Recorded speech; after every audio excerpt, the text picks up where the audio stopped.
हरियाणा मांगे हिसाब, और ये हरियाणा मांगे हिसाब अभियान के माध्यम से हमने 10 साल की सरकार, भाजपा सरकार के 10 साल की सरकार के लिए हमने 15 सवाल इस सरकार से पूछे हैं, जिसको आपको अभी हम एक एक सरकार सारे सवाल आपको आप तक पहुंचाएंगे। 10 साल के बाद देश में सबसे ज्यादा बेरोजगारी हरियाणा में क्यों है? 10 साल के बाद देश में सबसे ज्यादा अपराध हरियाणा में क्यों है? 10 साल के बाद देश में सबसे ज्यादा महंगाई हरियाणा में क्यों है? Portal, IDO, family ID, property ID और पोर्टल के माध्यम से गरीब आदमी के हकों से वंचित रखने का काम जो हुआ वो किसी दूसरे बीजेपी शासित प्रदेश में क्यों नहीं हुआ? ये पोर्टल और ये आइडिया ये गुजरात में क्यों लागू नहीं हुई, केवल हरियाणा में क्यों की गई? एससी समाज और ओबीसी समाज का संविधान, बाबा साहब के संविधान का अधिकार, सरकारी नौकरी और सरकारी नौकरी में आरक्षण, उसको समाप्त बैकडोर से क्यों किया गया? हरियाणा में सरकारी पद क्यों समाप्त कर दिए गए और क्यों कच्चों में परिवर्तित करके कौशल निगम की भर्तियों के माध्यम से बिना रिजर्वेशन, बिना पेंशन, बिना मेरिट के एससी समाज, ओबीसी समाज के अधिकारों को वंचित किया गया?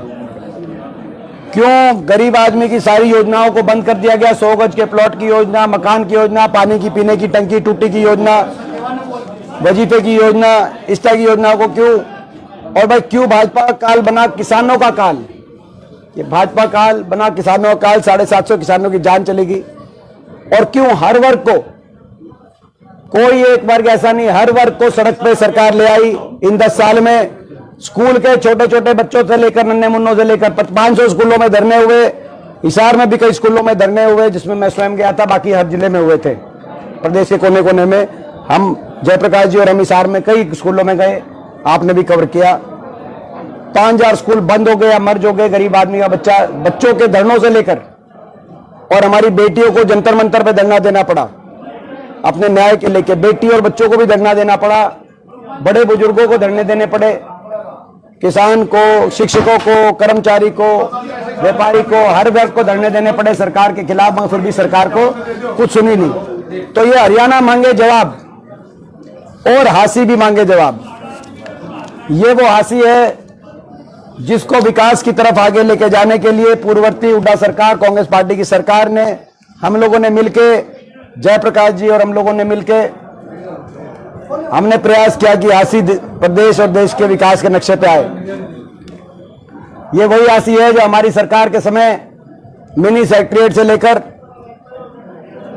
हासी के अंदर 4 लेन सड़क कनेक्टिविटी, बाईपास, ये जो 4 लेन कनेक्टिविटी है डबवाली से लेकर दिल्ली तक, रेल की लाइन, सिटी पार्क, पानी की व्यवस्था के लिए बहुत बड़ी हमने वाटर सप्लाई की, एक डिग्गी जलघर से लेकर हासी के प्रत्येक गांव से लेकर शहर के हर वार्ड तक उस टाइम विकास की तरफ हासी आगे गया। और ये सबसे ज्यादा, अगर कोई किसी ने बोला आप जितने कहेंगे उतने बयान में दिखा दूंगा, तो मौजूदा विधायक है, उन्होंने कहा कि भाई ये रिकॉर्ड बना जो यहां से विधायक है। लेकिन अब 10 साल के बाद वही हासी हम पूछना चाहते हैं कि 10 साल के बाद हासी, हरियाणा मांगे हिसाब, हासी मांगे हिसाब। आज अपराध का कहर हासी में, आज क्यों हरियाणा में देश में सबसे ज्यादा अपराध और हासी में भी उसका असर देखने को मिल रहा है। आज आपको पता होना चाहिए कि अपराध दर में 3 चीजों में हरियाणा देश में नंबर 1 पे है, फिरौतियों में, अपहरण दर में और डकैती में, और हत्या दर में देश में नंबर 2 पे है। पीछे आपने देखा यहां भी एक हत्या हुई। तो 3 चीजों में देश में नंबर 1 पहुंच गया, जिसका हासी में भी दिखाई दे रहा है। आज हासी का व्यापारी करे तो क्या करे। आज जो हमने जलघर बनवाया था इतना बढ़िया, पीने के पानी की व्यवस्था करी थी, आज वही हासी पीने के पानी की सप्लाई के लिए आज त्राई उस हासी में दिखाई दे रही है।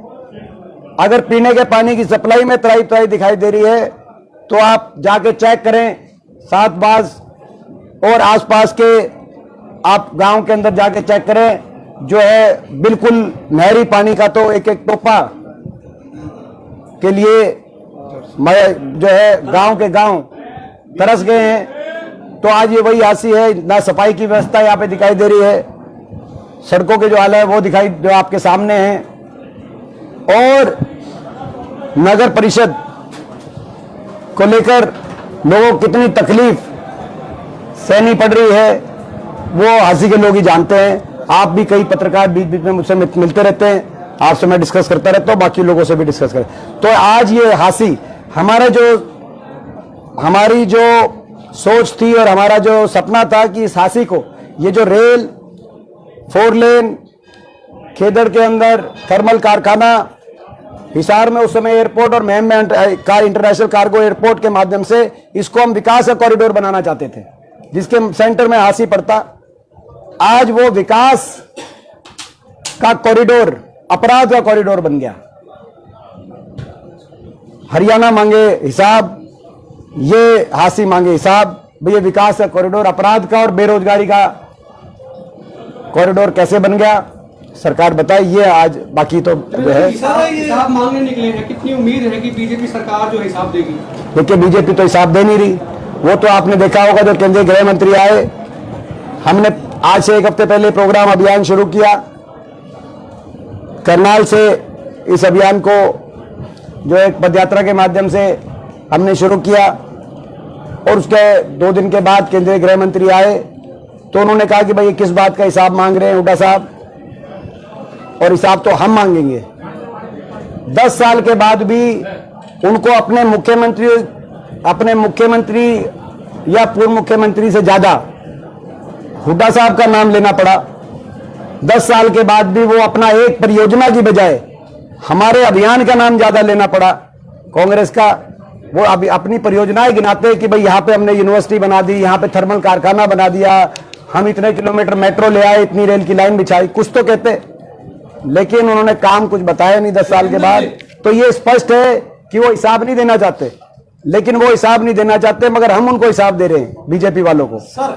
हम बीजेपी वालों को हिसाब दे रहे हैं, और वो हिसाब ये है कि लोकसभा चुनाव में हरियाणा के लोगों ने बीजेपी को किया हाफ, विधानसभा चुनाव में लोग कर देंगे बीजेपी को साफ। ये हम हरियाणा की जनता ये हिसाब, वो हिसाब नहीं देंगे तो हरियाणा की जनता ये हिसाब देगी। अमित शाह जी आते हैं, कहते हैं कि बैकवर्ड के जितने खैर को हमें वो कोई पार्टी नहीं है, हमने बैकवर्ड का बीसी मुख्यमंत्री बना दिया। कहने से क्या है, किया क्या? कोई बैकवर्ड समाज के लिए कोई कार्य किया हो वो ये बताएं पिछले 10 वर्ष में।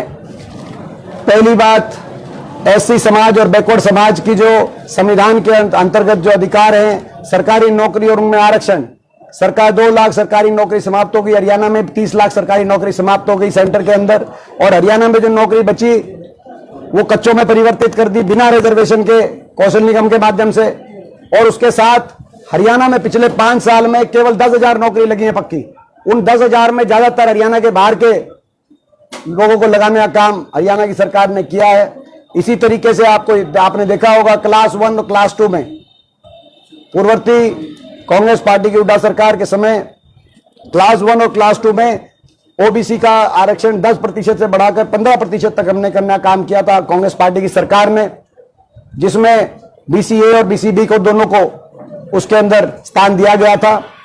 10 साल से इस सरकार ने लारा लपा दिया आज तक, और ये बीच में एक बार कहा भी पूर्ववर्ती जो मुख्यमंत्री खट्टर साहब थे कि जी इसको बढ़ा के 1% बढ़ाएंगे, लेकिन 1% भी नहीं बढ़ाया।